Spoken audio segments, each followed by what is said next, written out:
Welcome back to the Barbershop, everybody. It's me, T-Holla, here with Marcus Trufant, a.k.a. True, a.k.a. what else you want to be right now? AKA, I won't be Mr. Thanksgiving because Thanksgiving already passed, but Mr. AKA Mr. Here to have a good time. Okay, I'll be that guy. Marcus has come with like 20 different nicknames today, but we're going to roll with all of them. You know, it's all good. It's true. You know how we do. We got a very special guest with us today. Mr. Nate Jackson, Mr. Superstar. You haven't been on the show like since the beginning, man. Since the first year, man. That's true. Because you've been very busy. Mr. Nate Jackson has been very busy, you guys. If you guys don't know Mr. Nate, he has so many irons in the fire that it's mind blowing. I'm trying to be Nate Jackson when I grow up. Now, you recognize him probably from there's so many things, Mr. Social Media, everything, Mr. Comedian, everything, or maybe you recognize him from the hit show with The Rock. Yeah, Young Rock on NBC. The Young Rock on NBC. Yeah, How you been, man? About primetime television's #1 comedy for last year? Yeah. You talking about Junkyard Dog? That guy. Yeah, that was me. That was him. You recognize him. I'm sitting right here with him, man. Oh, y'all should also tune in to Curb Your Enthusiasm. I'm on this season of that as well. Oh, get out of here. See, I'm getting brand new information that I didn't know before. Nobody knows that. That was an exclusive. Oh, snap. Curb Your Enthusiasm. Season what, though? Because I'm like lots. Okay, yeah, because I just rolled up on, we just got to like season 8. 9. I got to the game late, but I'm a fan of the show. Well, they did 10 seasons and then he stopped. Like, all right, that's enough. Okay. And then a few years went by and then he was like, I'm back. I want to do 11. Okay. And so I'm on the triumphant return season. That is huge. I had, man. Yeah, you got an exclusive here today on the Barbershop. Is it anything like the Meet the Blacks episodes, or did they get away from that? And well, I auditioned for several different roles, and there was like a couple they offered me that I passed on. So it's like, hella funny, but some of it is a little. Yeah, they offered me one where like I think Larry's trying to buy some produce, and he's arguing with the lady about whether or not he should be buying that much watermelon. And so he turns to the black guy in line behind him, like, it's not a problem, right? Like, it's just watermelon. I was like, I'm not doing it. It's funny like that, though. The show is funny. Yeah, but for the sake of Thelma Jackson, what I'm not going to do is be on HBO on the valiant return of Curb Your Enthusiasm, and I'm on there being blackity black. Doing watermelon and chicken jokes. But it did go great. So I ended up being like a resident of, I was a homeowner, and he's canvassing for a mayoral candidate. And are you supposed to be giving up the goods? I don't want to get the barbershop in trouble because you do. All right, you know what I'm saying? Okay. They made me though. They made me. So then, but from what I heard from other people who've been on the show, the comedians, they said if Larry takes a liking to you, he starts to call you by your real name. And so on like our second take, he was like, "What name's on your birth certificate?" Oh snap! And I was like, "Nate Jackson," and he was like, "Huh, it's a cool name." And then we backed up, reset, and they're like, "Action!" He comes up, he's like, "Nate Jackson." And then we just did the whole scene from there. From then on was my name. So I was like, well, shit, I guess he likes me. So what does he do? Does he call everybody else like by the name that's on the script? Yeah, if you watch the show, he calls people by their real name. Like, for real. Like JB Smoove is Leon. But other than that, like, he really calls people. JB Smoove like Ted is really Ted. And, you know what I mean? So I was just thankful that whatever his quirk or tick was, where you can see that he likes you, that I got that. I was like, that's what's up. Yeah, Nate, we talked about this on the earlier episode as far as athletes and not so much having tunnel vision, right? They say, okay, yeah, you need to focus on football only and you need to stay in your playbooks and all that stuff, but cats should be trying to get their money, talk about social media, do different things, and you are living proof of that, right? You're not just a comedian, you do so much other things. How do you find the time to navigate and make all that work? You got the comedy club, you're an actor, and you do all this other stuff. How do you make that happen? Sometimes I don't. Okay. Sometimes I can't. And that's keep fair. All the balls Right. in the air and juggle. Right. But what I don't let drop is the things that are the biggest priority. And I think, for me, that's God, family first, and then the club, and then other things kind of fall where they may. You know what I mean? But you just have to juggle it. And I found what's really effective for me is time management. Like, I'll give myself a certain amount of time per task, and when the bell rings, move on. Yeah. And then it's done when it's done, and I just keep an active to-do list. And I think if a lot of people did that, it would work. But for athletes, it seems like it's pretty demanding because the bell not gonna ring. They just want you in that playbook all night. Right. You know what I'm saying? But when you have a family and you're an athlete, or if you have side businesses and you're an athlete, then it's like, okay, well, I do need to give at least an hour on Tuesday to said thing. You know what I'm saying? But it's not fair, though. I don't feel like at the same time, because, NFL is not for long, right? So you guys should be working on plan B actively while you're hot, while you're doing your thing, pretty much while you're popping, right? So Right. that's a thing that I think now that the newer guys are doing, but a lot of coaches don't play that. A lot of organizations don't play that. If you're this guy and you're out there and you're doing all this other stuff, you're looked at as a distraction, right? But I don't think that's fair. I think that's a tough juxtaposition to be in. Like you're between a rock and a hard place, because you need to focus on your career so you can get the bag and keep that going and stay healthy and play your best, right?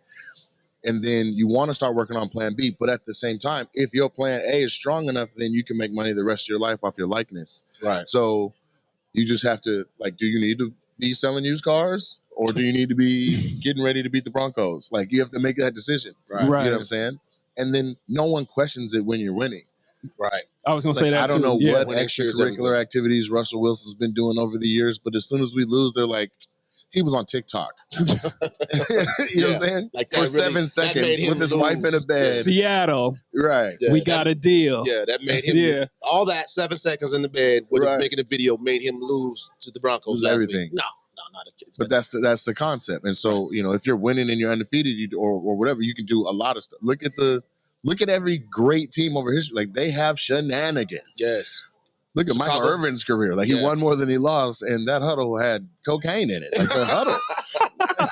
But they won. Just to keep it real. But they won. Right, yeah. Right. Or Odell. As soon as he starts dropping balls, they're like, he's doing too much stuff. Yeah. You know what I'm saying? Now they're calling him Odell Beckham again instead of OBJ. Right. Which is hella disrespectful.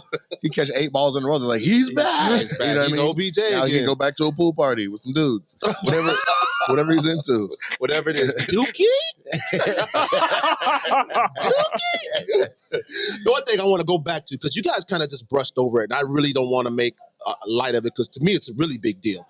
Outside of the work you do as a comedian, outside of the work that you're doing in Hollywood, you own a comedy club.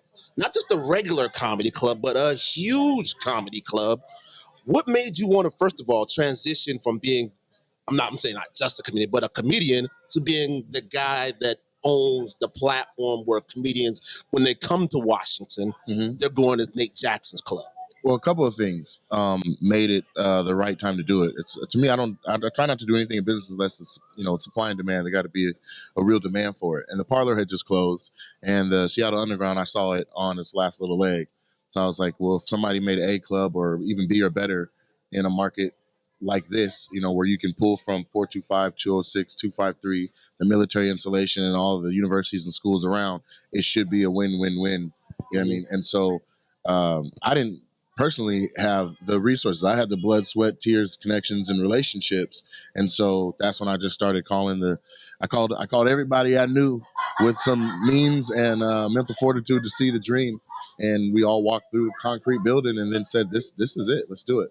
Yeah. You know what I mean? And it's doing well. And so it takes a lot of hard work, a lot of new gray hairs, and we got Beijing for that, though. But what I found is the most. I know the most. Your Beijing gel uses fibers. No,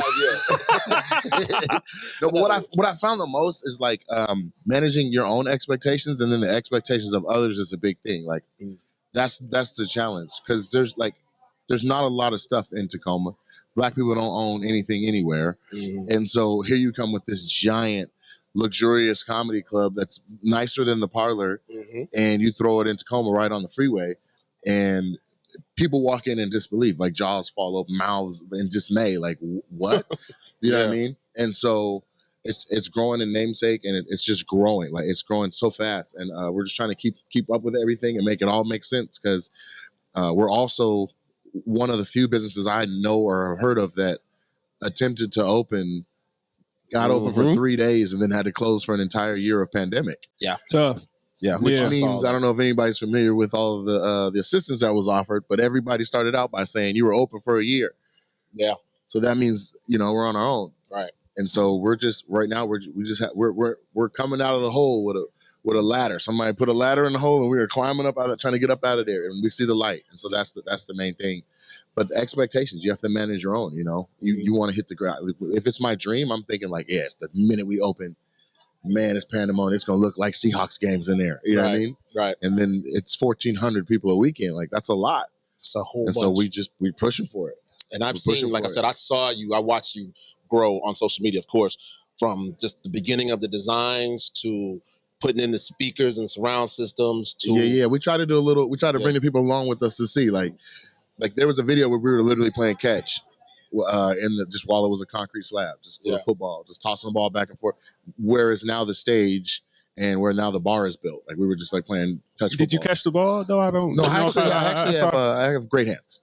Great hands. Interesting. Normally you have something to say about Marcus in his hands. Normally when Marcus is the only black person I know where the back and the front the same color. That's all I can say. That's how black Marcus is. That all the lines on his hands have filled up what would have been the white meat. He got all melanin. Man, I can't go to a show like I literally be trying to hide. It's dark, so I guess I'm giving you an alley-oop, but like I hide. I'm there to enjoy the show, and he somehow, true. Is that you back there in the shadow with the eyes and the teeth, et cetera, et cetera? But I enjoyed the shows though. My dad said, "Go easy on Marcus, man. Black is beautiful." There you go. I said, "Well, then Marcus is beautiful." Too much. Oh, too much. Snap. Yeah. So now we know that you got Curb Your Enthusiasm going on. You got the club going on.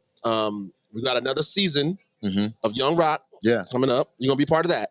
Yeah, I'm supposed to have 2 episodes on season 2 of that.